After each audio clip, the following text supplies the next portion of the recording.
آج ہم ایک بہت ہی اہم پاکستانی دستاویز 1991 کے پانی کی تقسیم کے معاہدے اس پر بات کر رہے ہیں۔ جی بالکل۔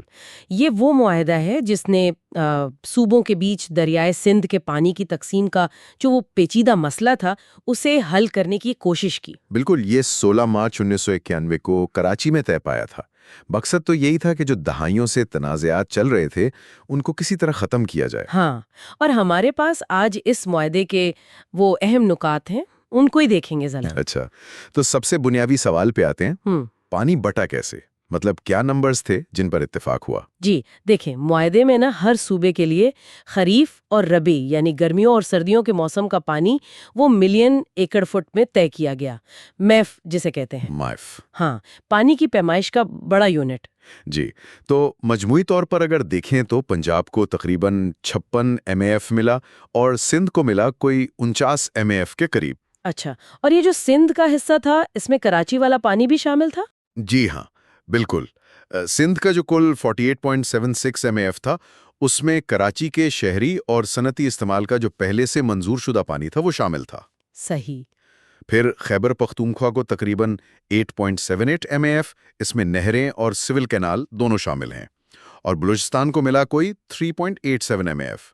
تو مطلب یہ جو نمبرز تھے یہ سب نے مل کر کسی اصول پر طے کیے تھے؟ ہاں، یہ متفقہ اصولوں کی بنیاد پر ہی طے ہوئے۔ اچھا، یہ تو ہوئی جو پانی موجود تھا اس کی تقسیم، لیکن دریا میں تو پانی ہمیشہ ایک سا نہیں رہتا، کبھی زیادہ کبھی کم، سیلاب بھی آتے ہیں، تو مستقبل میں اگر پانی کم یا زیادہ ہو اس کا کیا طریقہ رکھا گیا؟ یہ بہت اہم پوائنٹ تھا۔ بالکل، اس کے لیے ایک فیصدی فارمولا بنا دیا گیا۔ فیصدی فارمولا؟ جی، پنجاب اور سندھ دونوں کو 37%، خیبر پختونخوا کو 14% اور بلوچستان کو 12%۔ اچھا، یہ فارمولا لاگو ہوگا دریا میں اگر اضافی پانی آتا ہے، مطلب سیلاب کا ہو یا مستقبل میں کوئی ڈیم بنتا ہے اس کا پانی ہو، تو اس کی تقسیم اس فیصدی سے ہوگی۔ یعنی ایک طرح کی وہ فلیکسیبلٹی رکھی گئی مستقبل کے لیے۔ اچھا، معاہدے میں پانی ذخیرہ کرنے یعنی ڈیمز وغیرہ بنانے کی ضرورت، اس پر بھی بات ہوئی تھی؟ جی بالکل، معاہدے میں یہ واضح طور پر مانا گیا کہ زراعت کی ترقی کے لیے مستقبل میں پانی ذخیرہ کرنے کے منصوبے یعنی ڈیمز بنانا ضروری ہے۔ اور ساتھ ہی ایک اور چیز، کوٹری بیراج سے سمندر میں کم از کم پانی چھوڑنے کی ضرورت کو بھی مانا گیا۔ اچھا، یہ سمندر میں پانی چھوڑنے والی بات یہ دلچسپ ہے، اس پر کوئی فائنل نمبر طے ہوا تھا؟ دیکھیں، سندھ کا مطالبہ تو تھا کہ کم از کم 10 ملین ایکڑ فٹ پانی سمندر میں جائے تاکہ وہ ڈیلٹا بچا رہے، ماحولیات ٹھیک رہے۔ جی، اس پر پورا اتفاق تو نہیں ہو سکا تھا، لیکن اس بات پر اتفاق ضرور ہوا کہ اس معاملے پر مزید تحقیق کی ضرورت ہے، تو یہ بھی ایک اہم قدم تھا۔ صحیح۔ اور کیا صوبے اپنے حصے کے اندر کوئی نئے پروجیکٹ شروع کر سکتے تھے؟ اس کی اجازت تھی؟ ہاں بالکل، معاہدے نے صوبوں کو یہ آزادی دی کہ وہ اپنے منظور شدہ حصے کے اندر نئے آب پاشی کے منصوبے بنا سکتے ہیں۔ اچھا۔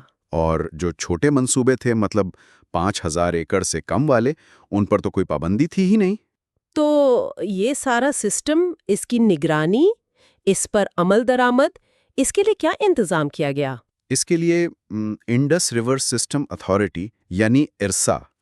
ہاں، سنا ہے۔ جی، یہ ایک خود مختار ادارہ ہے، ہیڈ کوارٹر لاہور میں ہے اور اس میں 4 صوبوں کی نمائندگی ہے۔ اچھا۔ ارسا کا بنیادی کام ہی یہی ہے کہ وہ دیکھے کہ معاہدے کے مطابق پانی تقسیم ہو رہا ہے یا نہیں، اور یہ نگرانی ہر 10 دن کی بنیاد پر ہوتی ہے۔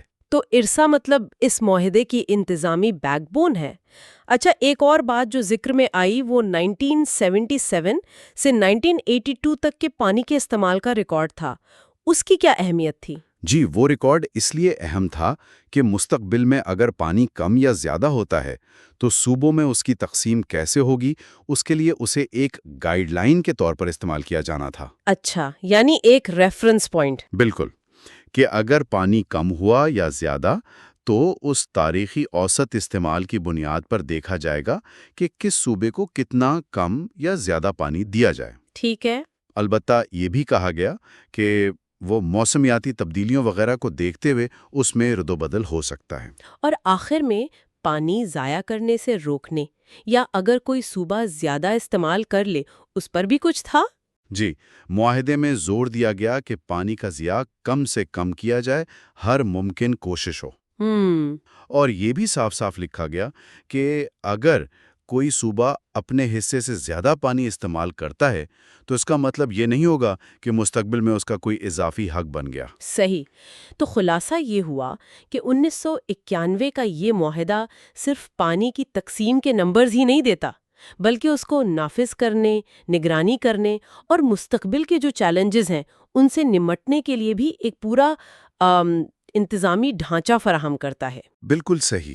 یہ ایک کافی جامع دستاویز تھی جس نے ایک بہت ہی پیچیدہ اور حساس مسئلے کو حل کرنے کی کوشش کی۔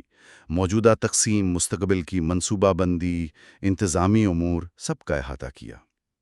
اچھا، ایک آخری سوچ جو میرے ذہن میں آ رہی تھی، معاہدے میں مستقبل کی منصوبہ بندی کے لیے وہ 1977 سے 82 کے ڈیٹا کو گائیڈ لائن بنانے کا ذکر ہے۔ آج تقریباً 40 سال بعد جب موسمیاتی تبدیلیاں اتنی واضح ہیں، پانی کی ضرورتیں بدل گئی ہیں، تو یہ سوال اہم ہے نا کہ وہ مخصوص تاریخی ڈیٹا آج بھی پانی کے منصفانہ اور مؤثر انتظام کے لیے کتنا موزوں ہے۔